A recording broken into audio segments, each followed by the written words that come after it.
স্মৃতি আসলে গাজীপুরে সকাল থেকে কোনো জায়গায় কোনো ধরনের অপ্রীতিকর ঘটনা ঘটেনি এবং কোনো শিল্প কারখানার শ্রমিকরা রাস্তায় নামেনি।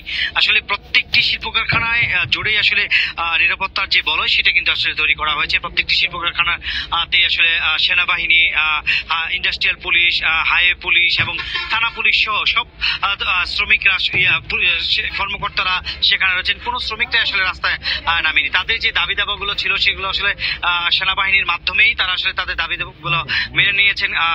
যেসব শিল্প কারখানা রয়েছে সেসব শিল্প কারখানার যারা রয়েছেন পরিচালনায় তারা কিন্তু সেসব দাবিগুলো মেনে নিয়েছেন। গতকালকে রাতে যে বিজিবি এবং যেসব যারা বাহিনীগুলো ছিল তারাও কিন্তু আসলে রাতে টহল দিয়েছেন এবং কোনো শিল্প কারখানায় যাতে কোনো দুষ্কৃতিকারী কোনো ধরনের উস্কানিমূলক কোনো কাজে যাতে লিপ্ত না হয়, কোনো বিশৃঙ্খলা সৃষ্টি না করতে পারে।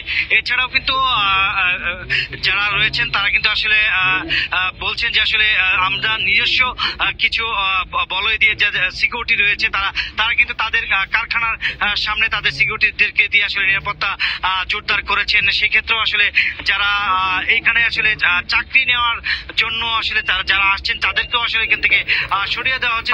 বুঝতে পারছি সেখানকার পরিস্থিতি। অনেক ধন্যবাদ আপনাকে।